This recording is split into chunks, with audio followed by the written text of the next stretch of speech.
नमस्कार, मैं वंदना खुराना संक्रांति नाम के इस चैनल में आप सभी का स्वागत करती हूँ। और त्राटकों की इसी श्रृंखला में मैं आपको पुष्प त्राटक के बारे में कुछ बताना चाहूँगी। जैसे कि हमने बहुत सारी चीज़ों के ऊपर त्राटक किया या मैंने बताया, आपको इन्फॉर्मेशन दी और शायद आपने शुरू भी कर दिया हो।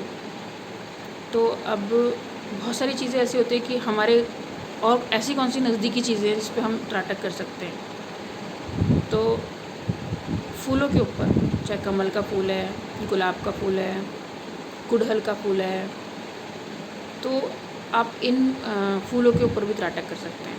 करना उतनी देर ही है, 15 मिनट 20 मिनट। अब आप पूछेंगे कि पेड़ पे लगे हुए फूल तो उस पर हम त्राटक करें या हम लोग टूटे हुए फूल पे त्राटक करें, तो आपकी मर्ज़ी है। अगर आपके घर में गेंदे का फूल है, पेड़ है मतलब, तो आप उसके किसी एक फूल पे त्राटक कर सकते हैं, ठीक है। और अगर आपके घर में कोई ऐसा पेड़ पौधा नहीं है जिस पे फूल लगते हैं, तो आप बाहर से एक फूल ला के कर सकते हो। अब वो कितनी देर में मुरझा जाएगा ये कुछ कह नहीं सकते।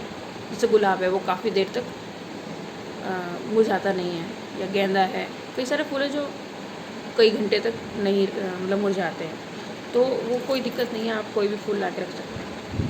तो वो जो एक उसकी खुशबू होती है ना, जो आपको सूंघ के आती है, ये खुद को टेस्टिंग करने का भी है कि जब आप त्राटक कर रहे हैं तो कैसे पता लगेगा कि हम क्या क्या चीज़ सीख गए हैं। तो जैसे मैंने ट्रायल किया था, मैंने पेड़ पे किया था, नीम के पेड़ पे, तो कड़वाहट मेरे बॉडी में आने लगी थी। तो इसका मतलब चीज़ें से मैं कनेक्ट हो जाती हूँ, उसकी एनर्जी आती है मेरे शरीर में। तो ऐसे ही आप कोई भी फूल जो आपको पसंद हो या रंग पसंद हो, मान लीजिए मुझे नीला रंग पसंद है, तो नीले रंग का फूल, या आपको पीले रंग का फूल पसंद है, या आपको कोई फूल पसंद है, तो आप कोई भी फूल ला के रख लीजिए। सिर्फ उस फूल के ऊपर ही आपको फोकस करना है, बिल्कुल इसकी तरह, यंत्र और उसकी तरह। आप फूल चाहे अपने सामने रख लीजिए, चाहे आप नीचे रख लीजिए। दीपक त्राटक की तरह कीजिए, उसको नीचे रखिए, सामने 2 फुट दूर या 1 फुट दूर। आपको साफ दिखना चाहिए, वो धुंधला नहीं दिखना चाहिए। मतलब बहुत सारे लोगों की नज़र होती है नज़दीकी तो ठीक होती है, दूर की थोड़ी ख़राब होती है। तो उतनी उस पर जिस पे वो क्लियर दिख रहा है, बस उसको देखना है। उसका एनर्जी लेवल, उसके गुण मिलेंगे, क्वालिटीज़। देखिए, हर पेड़ पौधे में क्वालिटीज़ होती हैं, उनमें कुछ तत्व होते हैं। हर सब्जी में, फूल में, फल में, सब में अलग अलग तत्व होते हैं, ठीक है। इसकी वजह से वो डिफरेंट है एक दूसरे से।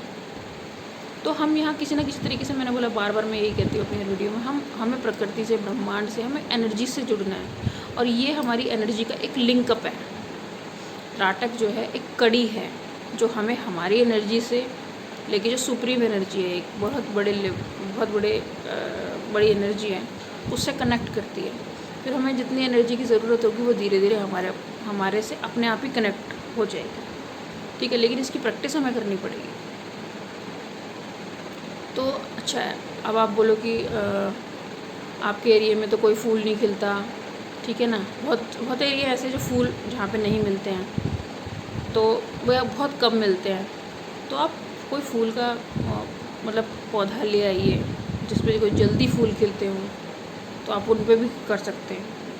देखिए, अगर आप गमले में लगे हुए फूल पे अगर आप करोगे त्राटक, तो वो पूरे पेड़ पे, पौधे पे हो जाएगा त्राटक। लेकिन मैंने बोला सिर्फ पुष्प पे करना है, यानी कि एक फूल के ऊपर करना है। तो फूल वैसे आजकल आसानी से अवेलेबल है।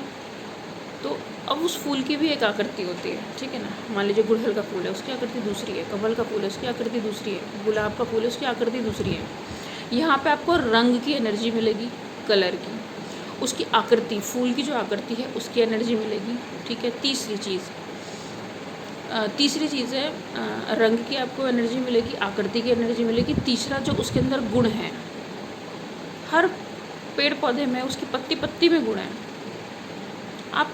आप जो है बेलपत्र की जो 3 पत्ती होती हैं उस पर लगा लो ध्यान, उसको सामने रख लो। हर चीज़ में कुछ ना कुछ है।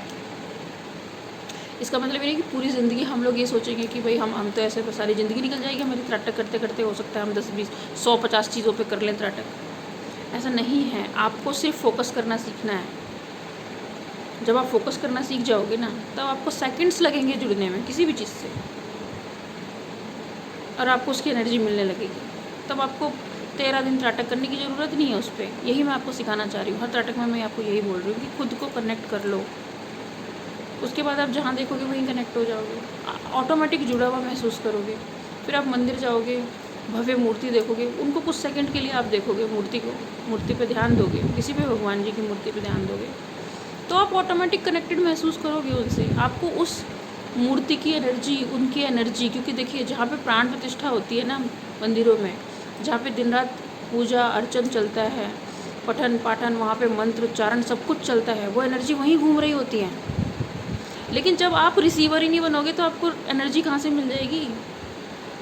आपने अपने आप को रिसीवर बनाना है एनर्जी का, और सकारात्मक एनर्जी का रिसीवर बनाना है। तो उसके लिए आपको मेहनत करनी पड़ेगी, जुड़ना पड़ेगा।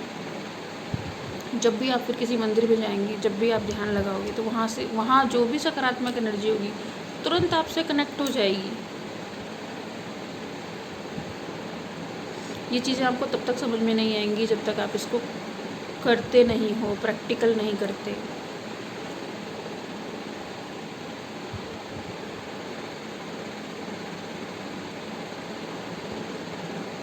तो इस तरीके से आप सोच लीजिए कि आपको कौन सा फूल पसंद है।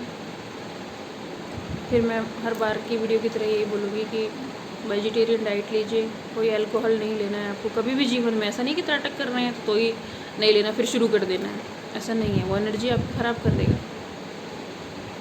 कभी दुख नहीं देना है, किसी को तकलीफ़ नहीं पहुंचानी, निस्वार्थ भाव से ये चीज़ सीखनी है। त्राटक और निस्वार्थ भाव से ही अपना जीवन जीना है। अपने सारे कर्म करने हैं, फैमिली वाला है तो बच्चे भी पालने हैं, कमाना भी है, सबको देखना है, सबकी मदद करनी है, लेकिन अपने लिए थोड़ा सा टाइम निकालें। तो त्राटक एक बहाना है, खुद के लिए थोड़ा समय निकालना है, कनेक्ट करना है एक सुप्रीम एनर्जी से, एक बड़ी एनर्जी से। उसके बाद मैं कहती हूँ आपको मंदिर जाने की ज़रूरत नहीं है, आपको कहीं जाने की ज़रूरत नहीं है। जहाँ आप रह रहे हो वो जगह मंदिर है, वही भगवान का घर है। भगवान में आप में कोई डिफरेंस नहीं है, बस एक डिफरेंस है, उसके पास पावर है, आपके पास बहुत थोड़ी सी पावर है, आप उससे कनेक्ट ही नहीं होना चाह रहे हैं, आप उसे बढ़ाना ही नहीं चाह रहे हो। आप भी कुछ भी क्रिएट कर सकते हो। देखिए ये जो सृजन करने की क्षमता दी है ना, वो क्रिएटर ने सबको दी है। बहुत सारे लोग कला में निकल जाते हैं आगे, कुछ भजन बनाते हैं, कुछ बहुत चौपाई बनाई है किसी ने कुछ किया है, किसी ने मतलब कोई पेंटिंग में आगे निकल जाता है, कोई क्राफ्ट में आगे निकल जाता है, कोई आविष्कार करता है। ये सब क्या है? ये सृजन करने की क्षमता सब में ऊपर वाले ने दी है, क्योंकि हम ऊपर वाले की ही कॉपी हैं, उसी की कॉपी, उसी क्रिएटर ने हमको बनाया है। और हम भूल गए हैं कि हम लोग क्या क्या कर सकते हैं। हमको लगता है कि हम एक साधारण मानव हैं और बी प्रैक्टिकल, भगवान तो दिखते नहीं है ही नहीं, उनका कोई एग्जिस्टेंस ही नहीं है, तो कहानियाँ हैं बस चारों तरफ, और हम लोग पैदा हुए और एक दिन मर जाएंगे। इसलिए जब तक ज़िंदा हैं तब तक सब कुछ कर लो अपनी लाइफ में, अच्छे बुरे सारे कर्म कर लो, क्योंकि मरने के बाद किसी ने क्या देखा कि क्या होने वाला है। ये समस्या है लोगों की कि हम कनेक्ट होते हुए भी डिस्कनेक्ट कर रखा है अपने आप को। तो यही चीज़ है कि त्राटक के ज़रिए से जुड़िए, और आप भी देखिए आपके अंदर कितने प्रभावी चीज़ें हैं, प्रभावी गुण हैं, वो बाहर आएंगे निकल के, और हो सकता है आपकी भी लाइफ बदल जाए और आपके साथ ज़रिए से और भी बहुत सारे लोगों की ज़िंदगी बदल जाए। क्योंकि अभी के समय में मैं एक चीज़ देख रही हूँ कि कोई भी चीज़ है, चाहे बिज़नेस, मतलब जब से पैसे के ज़रिए से चीज़ें होनी शुरू हुई है, क्योंकि मेरा ये मानना है पहले के समय में पैसा नहीं होता था, लोग चीज़ें एक्सचेंज करते थे, ये लोग सेवा देते थे, जिसको जिस काम की ज़रूरत पड़ती थी कि वो भाई वो उस काम में एक्सपर्ट है, वो काम करके आ जाता था अपना। लेकिन उसके लिए कोई ऐसा नहीं होता था कि भाई कोई चीज़ खरीदनी है या हमें खरीदने बेचने वाला, यानी कि व्यापारीकरण नहीं था। ये बीच में लाया गया है कुछ लोगों की वजह से, और ये सिस्टम ऐसा जनरेट हो गया है, इसकी वजह से बहुत सारे लोग सुसाइड कर लेते हैं, डिप्रेशन में चले जाते हैं, समय से पहले मर जाते हैं, उनको ऐसी ऐसी बीमारियाँ हो जाती हैं कि उनका इलाज नहीं करा पाते, और मानसिक रोग बहुत सारे बन जाते हैं। उनको समाज के हिसाब से भी चलना होता है, उन्हें परिवार के हिसाब से भी चलना होता है, उनको उतना पैसा भी कमा के लाना होता है जिससे उनकी दाल रोटी चल सके। बहुत सारी चीज़ें ऐसी, वो फ्रस्ट्रेट हो जाते हैं लाइफ में। इसके बहुत कारण है। एक आदमी एक फैमिली के परेशान होने के पीछे, उनके बच्चों की जो परवरिश चल रही है, बच्चों की जो स्थिति चल रही है उसके पीछे। और ऐसा नहीं है कि एक अमीर परिवार के लोग, अमीर आदमी तो जो पैदा होता है वो कभी जड़ों को पता ही नहीं कर पाता, कि उसको ये नहीं पता होता कि एक आम आदमी का जीवन क्या होता है, एक असली जीवन क्या होता है, क्योंकि वो मेहनत नहीं करता। उसको पता है उसके पिताजी ने मेहनत करके किले खड़े कर रखे, बहुत सारा पैसा, तो वो पैसा वो वेस्ट करने का तरीका निकालता है बस। वो पैसा खर्च करता है सिर्फ, वो मेहनत नहीं करता। वो एक दूसरी ज़िंदगी जीता है और उसे कोई लेना देना नहीं होता किसी से भी।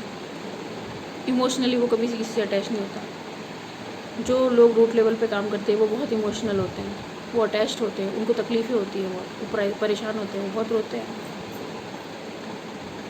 तो इसलिए मैं कह रही हूँ कि अगर आप भी इमोशनल हैं, आपको भी लगता है कि हाँ हमारे साथ भी ऐसा ही कुछ है, चाहे हम मिडिल क्लास हैं, ये तो मिडिल क्लास वर्ड दे दिया गया है। मेरे लिए कोई क्लास नहीं है, कोई जाति पाति कुछ नहीं है, मेरे लिए सब बराबर है। तो आप कहीं पे भी रहते हो, क्या भी आपका नाम है, उससे फ़र्क नहीं पड़ता आप कौन हो।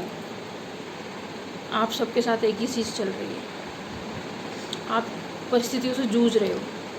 कुछ लोग संघर्ष करते हैं, कुछ लोग संघर्ष नहीं करते, अपने रास्ते बदलते हैं, बार बार बदलते हैं। नंबर 1 संघर्ष कीजिए। नंबर 2 सही समय पे सही डिसीजन लीजिए। तीसरा सही आदमी से शेयर कीजिए समस्या। ये भी एक बहुत बड़ी प्रॉब्लम है कि हमारे साथ समस्या होती हैं और हम लोग क्या करते हैं कि वो गलत लोगों से शेयर कर देते हैं, तो हमें वो डिसीजन ही हमारे गलत हो जाते हैं। वो सही सजेशन देता नहीं, वो गलत सजेशन देता है और उस पर चल के आदमी को नुकसान हो जाता है। तो ये हम खुद क्यों नहीं कर पाते, डिसीजन पावर हम खुद क्यों नहीं ले पाते, हमें किसी से पूछने की ज़रूरत क्यों पड़ती है। इसीलिए ही मैं आपको त्राटक और ये सब रास्ते बता रही हूँ कि आप किसी न किसी तरीके से जुड़िए, प्रकृति से जुड़िए, फिर वो आपको डिसीजन पावर देगी। डिसीजन पावर होती है आपको, शायद कॉन्फिडेंस नहीं होता, या कॉन्फिडेंस होता है तो सही टाइमिंग पे आप डिसीजन नहीं ले पाते। बड़े बड़े बिजनेस फेलियर इसी वजह से तो होते हैं, सही टाइम पे उनको डिसीजन नहीं होता। गलत लोगों के साथ वो बिजनेस पार्टनरशिप में चले जाते हैं, या सब कुछ ठीक है लेकिन आपका लाइफ पार्टनर ठीक नहीं है, तो आप स्ट्रेसफुल लाइफ जीते हैं। इसका सबका एक ही इलाज है, पहले अपने बारे में जानिए, फिर आप अपनी लाइफ के कुछ डिसीजंस लीजिए जो आपको पहले लेने चाहिए थे देर सवेर। उसके बाद आप अपनी लाइफ को बहुत बदलाव महसूस करेंगे, बहुत बदलाव महसूस करेंगे। जब आपकी सोचने समझने की और देखने की विजन ही चेंज हो जाएगा तो बहुत सारी चीज़ें अपने आप चेंज हो जाएंगी। आप अपनी समस्या ख़त्म कर लोगे खुद ही, मुझसे पूछने की भी ज़रूरत नहीं है आपको। फिर भी आप अगर ऐसे लाइफ के दौराहे पे खड़े हो कि आप डिसीजन नहीं ले पा रहे, समझ नहीं पा रहे कि मैं क्या करूँ क्या ना करूँ, तो आप मुझसे भी सलाह ले सकते हो, मुझे भी बता सकते हो कि मेरी ये समस्या चल रही है, मैं क्या करूँ। मैं आपको ज़रूर जवाब दूँगी। इसी के साथ मैं वीडियो समाप्त करती हूँ। वंदे मातरम।